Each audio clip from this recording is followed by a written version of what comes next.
Hello viewers, ইতিহাস কুড়ি চ্যানেলে তোমাদের প্রত্যেককে স্বাগত। এর মধ্যেই আমরা অনেকগুলো মক টেস্ট করেছি এবং আজকে আবার একটি মক টেস্ট নিয়ে এসেছি, যেখানে তোমরা 55টি প্রশ্ন পেয়ে যাবে। আমার ওই ভিডিওতে কোনো রকম টাইম ওয়েস্ট না করে খুব কম সময়ের মধ্যে প্রশ্নগুলি আমি রাখার চেষ্টা করি, এবং সবই প্রশ্নগুলো কিন্তু বেছে বেছে রাখা হয়। তো অবশ্যই কমেন্ট, লাইক এবং শেয়ার করো। তো চলো শুরু করা যাক। প্রথম প্রশ্নটি হচ্ছে, হরপ্পা সভ্যতায় লাপিস লাজুলি কোথা থেকে আমদানি করা হতো? উত্তরটি হয়ে যাবে অপশান এ, বাদাখশান থেকে। পরবর্তী প্রশ্ন, বৈদিক সময়কালে চেনাব নদী কী নামে পরিচিত ছিল? এর উত্তরটি হবে অপশান এ, অসিকনি। পরবর্তী প্রশ্ন, শতপথ ব্রাহ্মণ কোন বেদের সঙ্গে সম্পর্কযুক্ত? এর উত্তরটি হবে অপশান সি, যজুর্বেদের সঙ্গে। পরবর্তী প্রশ্ন, মহাবীরের মৃত্যুর পর জৈন সংঘের প্রধান হিসেবে নিযুক্ত হয়েছিলেন কে? এর উত্তরটি হবে অপশান ডি, সুধর্মা। পরবর্তী প্রশ্ন, অশোক বরাবর পাহাড়ের গুহাগুলি কাদের উদ্দেশ্যে দান করেন? উত্তরটি হবে অপশান বি, আজীবিকদের উদ্দেশ্যে। পরবর্তী প্রশ্ন, অশোকের সময় মৌর্য সাম্রাজ্য কয়টি প্রদেশে বিভক্ত হয়েছিল? উত্তরটি হয়ে যাবে অপশান সি, 5টি প্রদেশে, এবং এই পঞ্চম প্রদেশটি ছিল কলিঙ্গ। পরবর্তী প্রশ্ন, সঙ্গম সাহিত্য তোলাক্কাপিয়াম এর বিষয়বস্তু কি ছিল? তোলাক্কাপিয়াম এর বিষয়বস্তু হচ্ছে অপশান বি, ব্যাকরণ।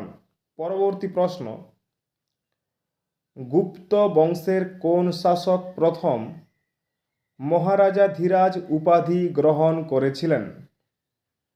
এর উত্তরটি হবে অপশান সি, প্রথম চন্দ্রগুপ্ত।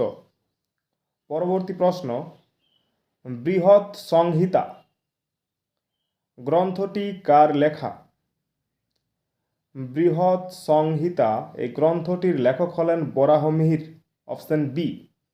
পরবর্তী প্রশ্ন, বৈশালীতে বিশ্বের কারা প্রথম প্রজাতন্ত্র প্রতিষ্ঠা করেছিল? এর উত্তরটি হবে অপশান সি, লিচ্ছবিরা।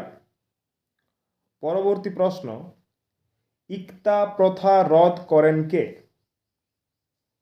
ইকতা প্রথা চালু করেছিলেন ইলতুৎমিশ, এবং এটি রদ করেন খলজি শাসক আলাউদ্দিন খলজি, অপশান ডি। পরবর্তী প্রশ্ন, নিজামুদ্দিন জুনাইদি কার ওয়াজির ছিলেন, বা কোন সুলতানের ওয়াজির ছিলেন নিজামুদ্দিন জুনাইদি? উত্তরটি হবে অপশান বি, ইলতুৎমিশের। পরবর্তী প্রশ্ন, মোহাম্মদ ঘুরি 1194 খ্রিস্টাব্দের চাঁদোয়ার যুদ্ধে কাকে পরাজিত করেছিলেন? উত্তরটি হয়ে যাবে কনৌজরাজ জয়চাঁদকে। পরবর্তী প্রশ্ন, বিজয়নগর সাম্রাজ্যের দ্বিতীয় রাজধানী কোথায় ছিল? বিজয়নগর সাম্রাজ্যের প্রথম রাজধানী ছিল হাম্পি, এবং দ্বিতীয় রাজধানী ছিল পেনুকোন্ডা, অপশান ডি হবে সঠিক উত্তর। পরবর্তী প্রশ্ন, কৃষ্ণদেব রায় তাঁর অমুক্ত মাল্যদা গ্রন্থটি কোন ভাষায় লিখেছিলেন? উত্তরটি হয়ে যাবে অপশান বি, তেলেগু ভাষায়। পরবর্তী প্রশ্ন, নিম্নের কার উপাধি ছিল শেখ উল হিন্দ? এর উত্তরটি হবে অপশান বি, মঈনুদ্দিন চিশতির। পরবর্তী প্রশ্ন, নিম্নের কে আকবর কর্তৃক ইবাদতখানায় আমন্ত্রণকারী একজন জৈন সন্ন্যাসী ছিলেন না? উত্তরটি হয়ে যাবে অপশান বি, মেহেরজি রানা, কারণ তিনি ছিলেন একজন জরাথ্রুস্টিয়ান। পরবর্তী প্রশ্ন, আগ্রা ও ফতেপুর সিক্রি উভয়েই লন্ডনের থেকে বৃহত্তম ছিল। এই মতটি কার? উত্তরটি হবে অপশান সি, রাল্ফ ফিচের।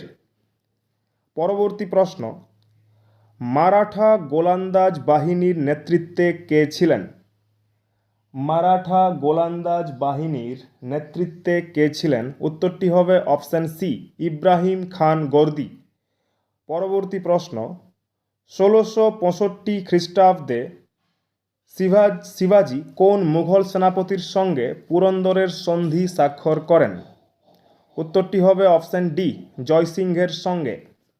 পরবর্তী প্রশ্ন, নিখিল ভারত কিষাণ সভার প্রথম অধিবেশন কোথায় বসে? নিখিল ভারত কিষাণ সভার প্রথম অধিবেশন বসেছিল লখনৌতে। উত্তরটি হয়ে যাবে অপশান সি। পরবর্তী প্রশ্ন, ভারতে কমিউনিস্ট পার্টির জন্ম হয় কবে? ভারতে কমিউনিস্ট পার্টির জন্ম হয়েছিল 1925 খ্রিস্টাব্দে। Option C. পরবর্তী প্রশ্ন, ভারতের স্বাধীনতার আগে ভারতের কংগ্রেসের পতাকায় অশোক চক্রের পরিবর্তে কোনটি ছিল? উত্তরটি হয়ে যাবে অপশান সি, চরকা। পরবর্তী প্রশ্ন, ব্রতচারী আন্দোলন কে গড়ে তুলেছিলেন? ব্রতচারী আন্দোলন কে গড়ে তুলেছিলেন? এর উত্তরটি হবে অপশান এ, গুরু সদয় দত্ত। পরবর্তী প্রশ্ন, কংগ্রেস শাসন হিন্দু শাসনের নামান্তর, এই উক্তিটি কার? এর উত্তরটি হবে অপশান এ, জিন্না। পরবর্তী প্রশ্ন, 1920 খ্রিস্টাব্দের কোন অধিবেশনে অহিংস অসহযোগ আন্দোলনের প্রস্তাব গ্রহণ করা হয়? উত্তরটি হয়ে যাবে অপশান বি, কলকাতা অধিবেশনে। পরবর্তী প্রশ্ন, কে ঘোষণা করেছিলেন পাশ্চাত্য ইংরেজি শিক্ষায় শিক্ষিত ভারতীয়দের চাকরির ক্ষেত্রে অগ্রাধিকার দেওয়া হবে? উত্তরটি হবে অপশান এ, লর্ড হার্ডিঞ্জ। পরবর্তী প্রশ্ন, কথামালা রচনা করেন কে? কথামালা রচনা করেন কে? এর উত্তরটি হবে অপশান বি, ঈশ্বরচন্দ্র বিদ্যাসাগর। পরবর্তী প্রশ্ন, 1857 গ্রন্থটি কার লেখা? 1857 এই গ্রন্থটির লেখক হলেন অপশান বি, সুরেন্দ্রনাথ সেন। পরবর্তী প্রশ্ন, বঙ্গের শিয়াল পত্রিকার সম্পাদক ছিলেন কে? অপশানগুলি হচ্ছে অজিত সিং, অরবিন্দ ঘোষ, অম্বা প্রসাদ, অশ্বিনী দত্ত। উত্তরটি হবে অপশান সি, অম্বা প্রসাদ। পরবর্তী প্রশ্ন, আসামে সিপাহী বিদ্রোহের নেতৃত্ব দিয়েছিলেন কে? দীপুজি রানা দিয়েছিলেন গোয়াতে, কুনওয়ার সিং দিয়েছিলেন বিহারে, মনিরাম দেওয়ান দেন আসামে এবং কদম সিং দেন মথুরাতে। পরবর্তী প্রশ্ন, মাদ্রাজ মহাজন সভা কবে স্থাপিত হয়েছিল? মাদ্রাজ মহাজন সভা স্থাপিত হয়, উত্তরটি হবে অপশান ডি, 1884 খ্রিস্টাব্দে। পরবর্তী প্রশ্ন, কেশবচন্দ্র সেনকে ব্রহ্মানন্দ উপাধি দেন কে? কেশবচন্দ্র সেনকে ব্রহ্মানন্দ উপাধি দেন, উত্তরটি হবে অপশান ডি, দেবেন্দ্রনাথ ঠাকুর। পরবর্তী প্রশ্ন, হিন্দু ভিউ অফ লাইফ গ্রন্থটির লেখক কে? হিন্দু ভিউ অফ লাইফ এই গ্রন্থটির লেখক হলেন অপশান সি, সর্বপল্লী রাধাকৃষ্ণান। পরবর্তী প্রশ্ন, তিন কাঠিয়া প্রথা কোন চাষের সঙ্গে যুক্ত ছিল? খুবই সহজ প্রশ্ন এবং সকলেরই জানা। এই তিন কাঠিয়া প্রথা যুক্ত ছিল নীল চাষের সঙ্গে। অপশান ডি হবে সঠিক উত্তর। পরবর্তী প্রশ্ন, কার অনুগামীদের হেদায়াত বলা হতো? উত্তরটি হয়ে যাবে অপশান বি, তিতুমিরের অনুগামীদের হেদায়াত বলা হতো, যার প্রকৃত নাম ছিল মীর নিসার আলী। পরবর্তী প্রশ্ন, রাষ্ট্রকে বাঁচাতে হলে রাজাকে মরতে হবে, এই উক্তিটি কার? রাষ্ট্রকে বাঁচাতে হলে রাজাকে মরতে হবে, এই উক্তিটি করেছিলেন রোবসপিয়ার। অপশন সি হবে সঠিক উত্তর। পরবর্তী প্রশ্ন, ফ্রান্সে মানুষ ও নাগরিকের অধিকারপত্র ঘোষণা হয় কবে? এর উত্তরটি হবে অপশন এ 1789 খ্রিস্টাব্দের 26শে আগস্ট। পরবর্তী প্রশ্ন, নিম্নের কোন দেশটি বিগ ফোরের অন্তর্ভুক্ত ছিল না? বিগ ফোরের অন্তর্ভুক্ত ছিল অস্ট্রিয়া, রাশিয়া, প্রাশিয়া এবং ইংল্যান্ড। যেটি ছিল না সেটি হচ্ছে অপশন ডি, জার্মানি। পরবর্তী প্রশ্ন, কেভুর ও ফরাসি সম্রাট তৃতীয় নেপোলিয়নের মধ্যে নিম্নের কোন চুক্তিটি স্বাক্ষরিত হয়েছিল?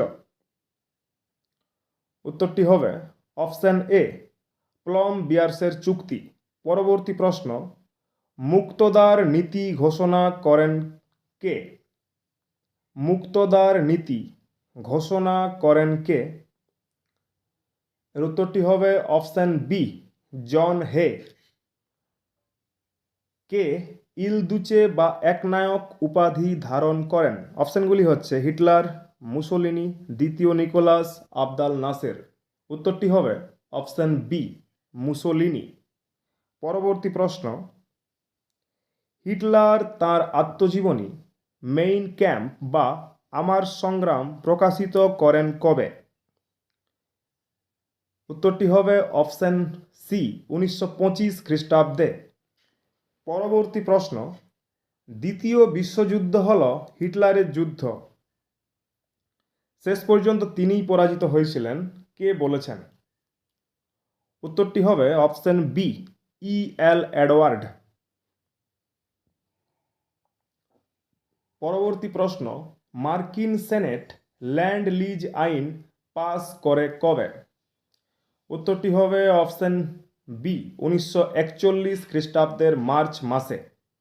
পরবর্তী প্রশ্ন, হাওয়াই দ্বীপপুঞ্জে অবস্থিত মার্কিন নৌঘাঁটি পার্ল হারবারের উপর আক্রমণ চালায় কোন দেশ?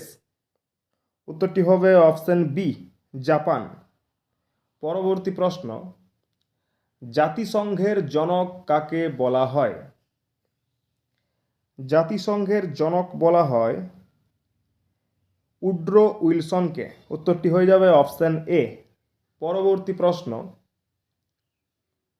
ব্রেস্ট লিটোভস্কের সন্ধি স্বাক্ষরিত হয় কাদের মধ্যে? ব্রেস্ট লিটোভস্কের সন্ধি স্বাক্ষরিত হয়, উত্তরটি হবে অপশন ডি, জার্মানি ও রাশিয়ার মধ্যে। পরবর্তী প্রশ্ন, প্রজাপতি রাজা নামে কে পরিচিত? সূর্য রাজা বলা হয় চতুর্দশ লুইকে এবং প্রজাপতি রাজা বলা হয় পঞ্চদশ লুইকে। উত্তরটি হবে অপশন বি। পরবর্তী প্রশ্ন, দেউপাড়া প্রশস্তি থেকে কার সম্পর্কে জানা যায়? এই দেউপাড়া প্রশস্তিটি রচনা করেছিলেন উমাপতি ধর এবং এটি বিজয় সেন সম্পর্কে জানা যায়। পরবর্তী প্রশ্ন, ফতুহ উস সালাতিন গ্রন্থটি কার লেখা? ফতুহ উস সালাতিন এই গ্রন্থটি লিখেছিলেন, উত্তরটি হয়ে যাবে অপশন এ, ইসামি। পরবর্তী প্রশ্ন, বৌদ্ধরা কার সময়কালে হিনজান ও মহাযানে বিভক্ত হয়ে পড়ে বা এই দুটি ভাগে বিভক্ত হয়ে পড়ে? উত্তরটি হয়ে যাবে অপশন বি, কনিষ্কের সময়কালে। পরবর্তী প্রশ্ন, শিখ জাতির ইতিহাস কার রচনা? শিখ জাতির ইতিহাস কার রচনা? উত্তরটি হয়ে যাবে অপশন এ, কেনিংহামের। পরবর্তী প্রশ্ন, কে প্রথম উর্দুকে কবিতার ভাষা হিসেবে ব্যবহার করেন? উর্দুকে কবিতার ভাষা হিসাবে প্রথম ব্যবহার করেছিলেন আমির খসরু। উত্তরটি হয়ে যাবে অপশন সি। শেষ প্রশ্ন 55 নম্বরের, মুদ্রায় কোন শাসক আরবি লিখনের প্রবর্তন করেন? এর উত্তরটি হবে অপশন ডি, ইলতুৎমিশ। এই ছিল 55টি প্রশ্ন নিয়ে আজকের মক টেস্টটি। এরকম মক টেস্ট পেতে চাইলে তোমরা অবশ্যই কমেন্ট করে জানিও এবং প্রশ্নগুলি কেমন থাকছে সেটিও জানিও।